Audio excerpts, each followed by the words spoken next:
Salut YouTube et bienvenue parmi nous. Nous sommes au début de cette vidéothèque et nous sommes comme chaque lundi en live sur Twitch. Et du coup, ils vous disent déjà bonjour. Bose n'a pas le temps d'attendre une autre vidéo. Direct là. Pouce bleu, commentaire. J'ai mis mon pouce bleu, j'ai écouté Bose. Sinon, il vous jugera. Voilà, il faut les écouter, je suis désolé. Mais ils y tiennent. Joyeuse Pâques, oui, nous tournons ça le lundi de Pâques. Du coup, si ça vous plaît, enfin si vous fêtez Pâques, et bah joyeuse Pâques. Si vous ne fêtez pas Pâques, vous avez vu un chocolat, c'est quand même cool quoi. Signale la vidéo mécréant. Non. Non. Non. Bon, comme je le disais, bienvenue dans cette vidéothèque. Nous sommes avec notre bande de joyeux lurons que j'aime beaucoup, qui est souvent là le lundi soir.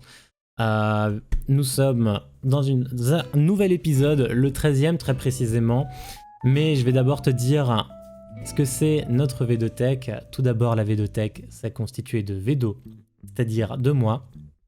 On t'aurait pas cliqué. Et de la partie tech qui va comprendre notre bibliothèque, notre vidéothèque et un peu de ludothèque, bien évidemment. Et donc on va parler de livres, d'animés, de mangas, de séries, de films, de dramas, tout ce qu'il y a pour plaire. Et vous noterez que ces termes sont très bien utilisés parce qu'on se focalise sur les productions asiatiques, presque exclusivement.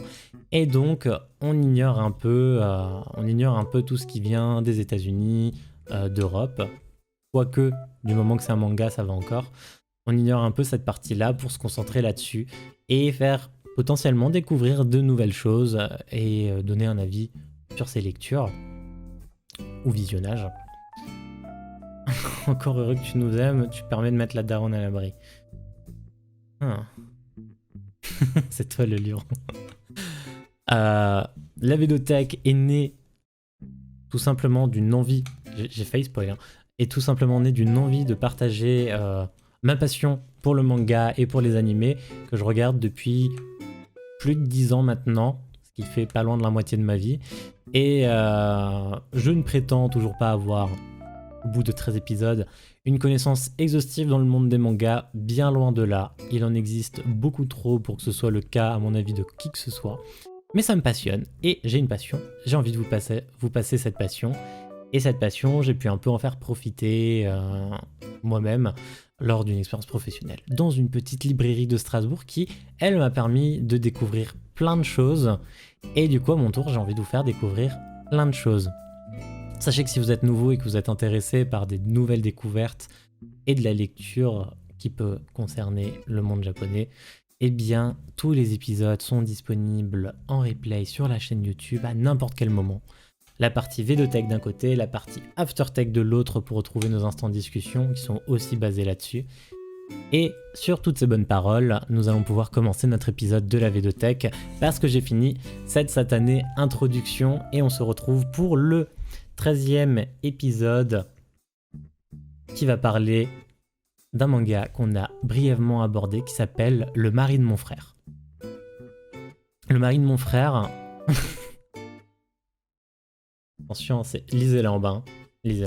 Le mari de mon frère, on en a déjà parlé dans des aftertech, notamment les toutes premières, où on était un peu dans un esprit de recommandation de certains mangas. C'est quoi ces dessins? C'est énorme, on dirait de la BD. On va en parler un peu. J'ai failli le dire tout à l'heure, j'étais sûr que c'était ça. Il y a un petit coffret qui a essayé de se montrer. Parce que j'ai la chance d'avoir le coffret. Le mari de mon frère porte le même titre au japonais. C'est-à-dire que pour le coup, quelle que soit la langue, l'idée est la même. C'est quelqu'un qui était homosexuel, qui a été marié. Donc c'est le mari de mon frère. Salut Lilou. C'est une série du coup en 4 tomes, bien finie. Ce qui vous permet d'acheter ce beau coffret avec d'un côté un petit esprit de Noël. De l'autre côté, juste les personnages principaux qui sont ultra cool. Et en couverture, du coup, si vous les regardez, vous avez la fille du personnage principal ou alors vous avez vos mangas de couleur blanche, selon comment vous préférez les avoir dans la tranche, bien évidemment dans la bibliothèque. C'est une série qui date de 2015 au Japon, 2016 en France, c'est extrêmement récent. C'est sorti plutôt vite d'ailleurs de la part de l'auteur. Et en France, c'est Akata qui a décidé de nous la ramener et c'était plutôt cool.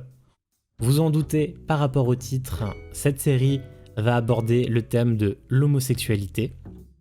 Elle va aussi aborder le thème de la parentalité, en l'occurrence de la monoparentalité, parce qu'on va avoir affaire à un père divorcé. On va parler beaucoup de société, enfin ça va aborder les thèmes de la société, car on en a parlé la semaine dernière dans notre aftertech.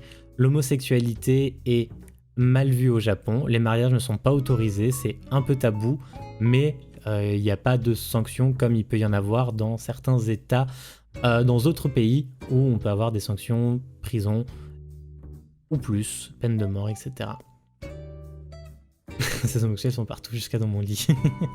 C'était en l'occurrence à Tom que j'avais beaucoup parlé de cette série dans un premier temps. Et je vous en parlais, ça parlait de société, donc du coup de société relative au Japon, parce que le manga se situe au Japon, parce que là-bas c'est encore un peu compliqué, ils prennent du retard à ce niveau par rapport à des pays comme nous, où ça y est, le mariage homosexuel est autorisé depuis plusieurs années, on a des prides qui se tiennent, et une communauté LGBT qui se développe. Et donc, le but de ce manga, dans un premier temps, était de faire évoluer l'image au Japon. Et là-dessus sera un bon manga. Mais je vais vous en dire un peu plus sur ce manga avec le synopsis, comme d'habitude, parce que c'est le meilleur moyen de savoir comment eux ont essayé de le vendre. Donc, j'y vais. Eishi élève seule sa fille. Eishi, c'est celui-là tout à gauche au bout là-bas. Mais un jour, son quotidien va être perturbé. Perturbé par l'arrivée de Mike Flanagan dans sa vie. Vous doutez bien que c'est un nom moins japonais, donc c'est lui. Ce Canadien n'est autre que le mari de son frère jumeau. Vous vous doutez bien à quoi ressemble le frère jumeau, il ressemble à lui là-bas au bout. Je vous fais pas un dessin, parce que je dessine mal. Suite au décès de ce dernier, Mike est venu au Japon pour y réaliser un voyage identitaire dans la patrie de l'homme qu'il aimait. Yaichi n'a alors pas d'autre choix que d'accueillir chez lui ce beau-frère homosexuel, vis-à-vis de qui il ne sait pas comment il doit se comporter. Mais ne dit-on pas que la vérité sort de la bouche des enfants? Peut-être que Kana, avec son regard de petite fille, saura lui donner des bonnes réponses. Sujet très intéressant, je trouve également. Et quand tu as un peu le contexte du Japon, c'est déjà un manga très important, mais même dans ces autres pays, je pense que ce manga apporte quand même quelque chose, peut faire évoluer des mentalités. Donc, ça c'était le synopsis, c'est comme ça qu'on vous le fait, donc on vous présente très clairement vos trois personnages principaux, le père, la fille, Yaichi et Kana, du coup qui lui est en situation monoparentale parce que divorcé, et son beau-frère, Mike Flanagan, qui vient du Canada. Et je vous en dirai un peu plus par la suite sur les personnages. Et sachez juste que ce manga a obtenu l'année de sa sortie le prix d'excellence au Japan Media Arts Festival. Voilà, directement. Il n'a pas été nommé au prix Kodansha comme on en a souvent parlé, mais il a eu un autre prix très distinctif. Et oui, Canada, parce qu'au Canada, le mariage homosexuel est autorisé. Donc, on va voir un peu plus les personnages. Donc nos trois personnages principaux. Vous avez Ryoji, que vous ne voyez d'une certaine manière jamais de l'animé. C'est le frère jumeau de Eiichi, donc le papa, qui a quitté le Japon pour le Canada il y a 10 ans pour vivre librement de son homosexualité.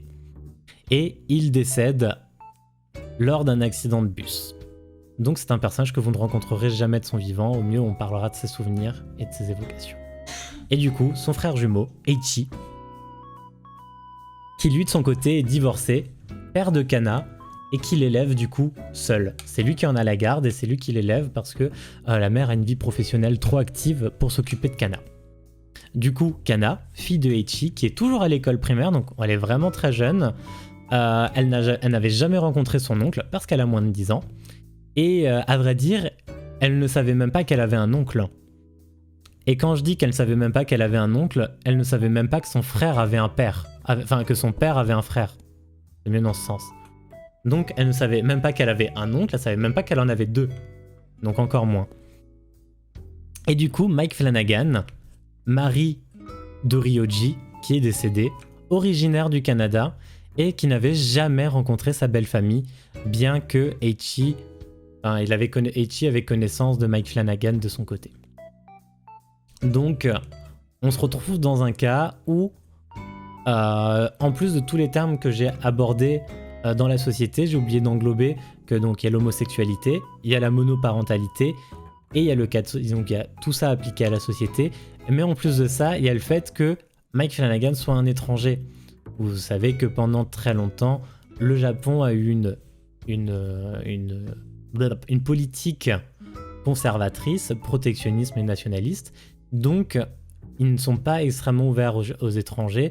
Et donc là, nous avons un étranger, en l'occurrence un Canadien, qui vient se rendre au Japon, voir ce qui est sa belle famille.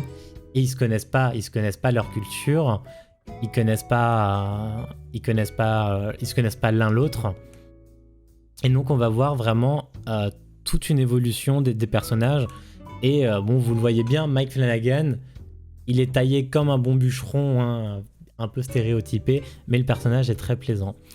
Et donc vous allez suivre pendant 4 tomes un père qui supportait mal l'homosexualité de son frère. Il avait plutôt plus ou moins rogné, dans la mesure où sa propre fille n'était même pas au courant de l'existence de son frère jumeau, qui avait totalement coupé les ponts avec lui, et qui finalement, face au décès de son frère, va se retrouver face à son beau-frère qui avait ce besoin. C'est normal, quand vous perdez la personne que vous aimez, vous sentez un besoin de vous rapprocher de tout ce que cette personne avait dans son cœur à l'époque. Et ce qu'elle avait à l'époque dans son cœur, c'était son frère jumeau, et qui est devenu en l'occurrence papa. Donc il a une nièce, un beau-frère, et il s'était jamais vu. Et donc c'est un voyage pour lui. Et donc on va se retrouver avec Eiichi, qui de son côté n'a jamais assumé cette partie de son frère, et qui va avoir beaucoup de mal à savoir comment réagir, et à traiter Mike Flanagan. Donc à sa fille, il va expliquer les choses comme il faut, mais en public, ou même mentalement dans sa tête, il va avoir du mal à estimer que c'est son beau-frère. Il va avoir du mal à estimer que cette personne doit être présente chez lui. Quand ils vont par exemple boire un café et qu'ils sont dans le café, que la serveuse que tu connais bien va dire « Ah, c'est qui ?» Et il va pas oser dire que c'est son beau-frère dans un premier temps. Et grâce à sa fille, qui elle a un regard innocent, aucun préjugé, pas encore l'inculcation de l'homosexualité, c'est pas bien, entre guillemets, eh bien il va voir qu'en fait pour sa fille, ce qui lui pose problème, c'est tout un autre questionnement, et il va remettre en question ses idées à lui, et évoluer vers une acceptation. Donc c'est un manga tout public, familial, qui tend à une évolution positive de l'homosexualité au Japon, je dirais même plus à l'international. Là on a un cas de société japonais, mais c'est totalement applicable à tout le monde. Et donc c'est un manga très puissant, très court, mais je vous promets, vous vous attachez très vite, parce que on se retrouve vraiment avec des personnages extrêmement sincères, des réactions qui ont l'air normales, et pour cause, qui ont l'air normales, qui sont courantes, qui sont faciles à anticiper, et pour cause, on doit tout ce talent à son auteur, parce qu'il s'y connaît bien sur le sujet, car il est lui-même homosexuel. Il s'appelle Tagame Gengoro.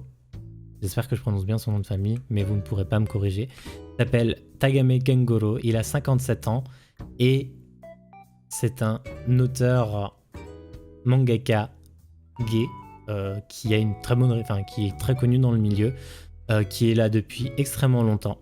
Il avait débuté sa carrière en tant que directeur artistique après avoir fait une école des arts. Il est dans le monde du manga depuis 86. depuis du coup 34 ans. C'est beaucoup, hein, en l'occurrence ça représente plus que ma propre vie. Et à la base, ses premiers mangas, donc ce pourquoi il est connu pour faire des mangas homo-érotiques ou homo-pornographiques. Vous voyez qu'on est plutôt dans une thématique assez proche de ce dont on a parlé la semaine dernière.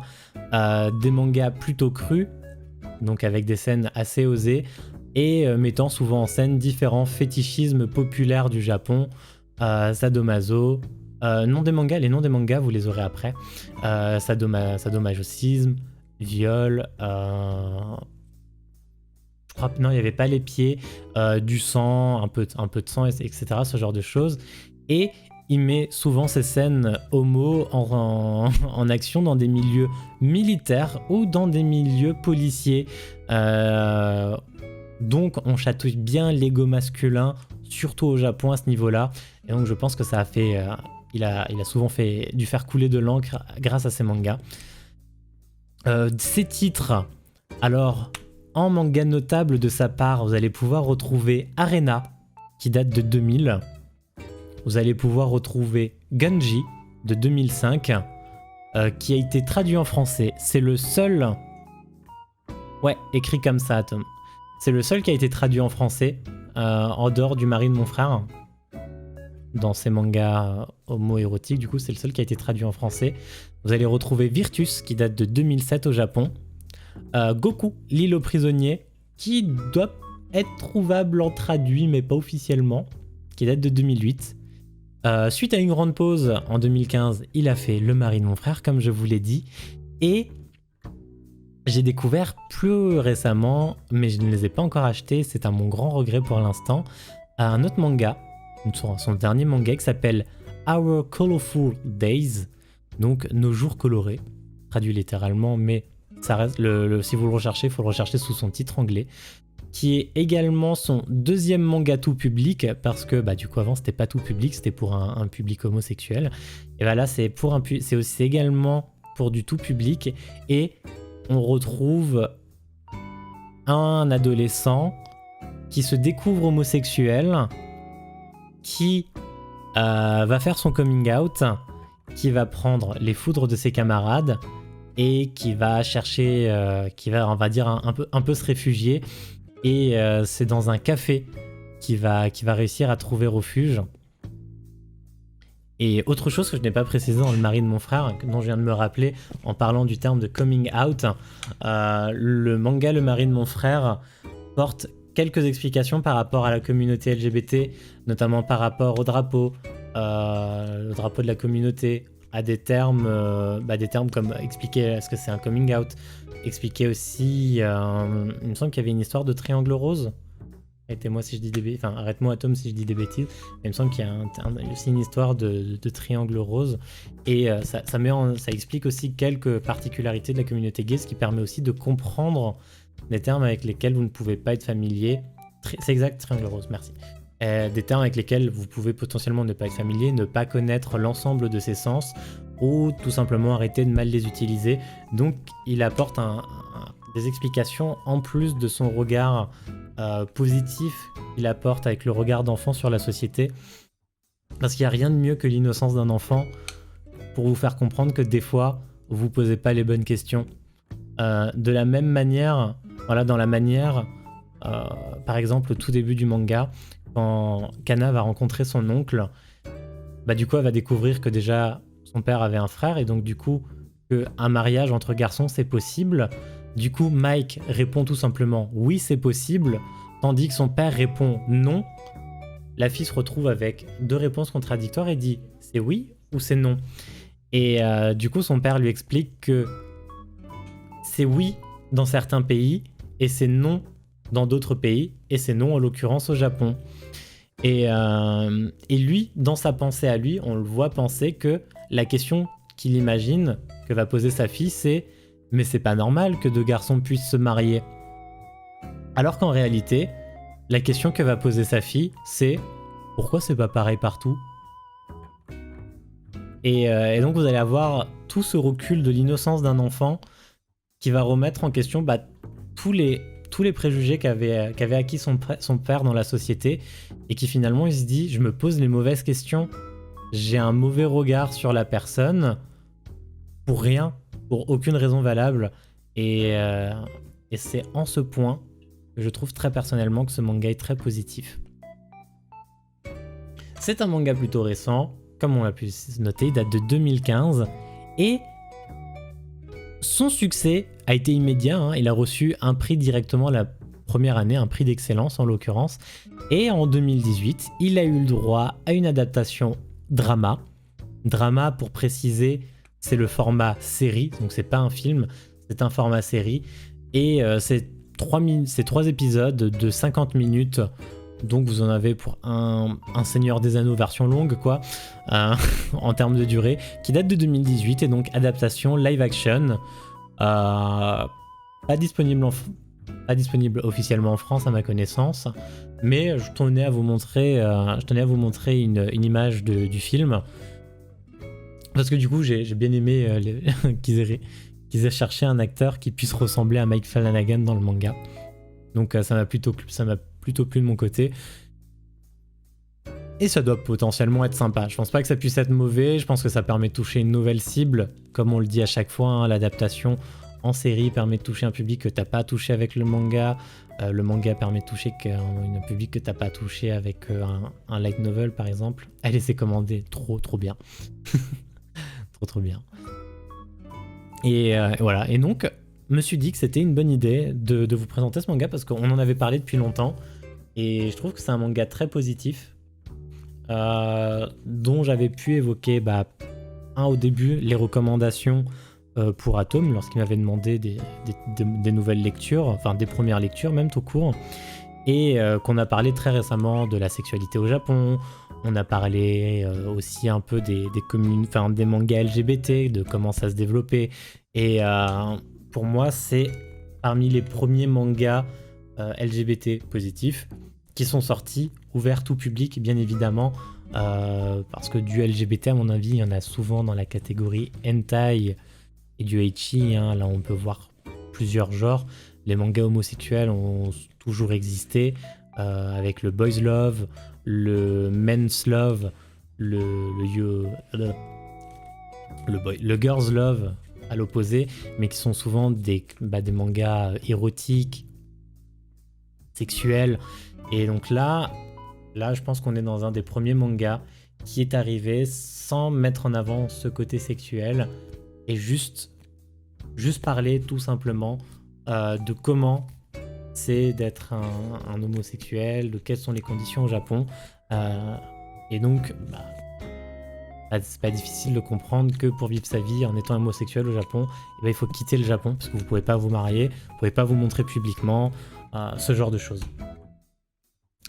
Alors qu'on savait, on a lu qu'historiquement, au Japon, c'était toléré. Voilà, c'était pour notre présentation de la Védothèque numéro 13. C'était Le mari de mon frère, un manga que j'ai beaucoup apprécié. J'espère que ceux que ça intéresseront, ça vous plaira également. C'est une petite série courte en 4 tomes, c'est-à-dire qu'il y en a pour une 30aine d'euros sur la série, ce qui est plutôt ok. Si vous aimez bien vous faire plaisir, il y a un coffret. Peut-être qu'il est encore disponible, je n'en sais rien. Mais sinon, les 4 tomes isolés, ils le sont toujours. Et ça reste une lecture simple et plaisante. Et je trouve que ça aborde des thèmes importants. Et on a abordé beaucoup de mangas qui parlaient de thèmes importants. On a fait du harcèlement scolaire. On a fait de l'évolution sociétale. On a vu plein de choses. Là d'emblée, je faudrait que je regarde la liste de tout ce qu'on a fait pour vous dire qu'on a fait 25 000 choses bien. Mais je vais les trouver. En sachant que j'en garde toujours de côté, hein, bien évidemment. Hein. Encore plein de choses à vous montrer. Un jour, la Védothèque prendra sûrement fin, hein, mais pour l'instant, on a encore des trucs à montrer. Qu'est-ce que je vous ai montré ? Je vous ai montré du harcèlement scolaire avec A Silent Voice. Je vous ai déjà montré de l'otaku avec un peu de boys love dans Kiss Him Not Me.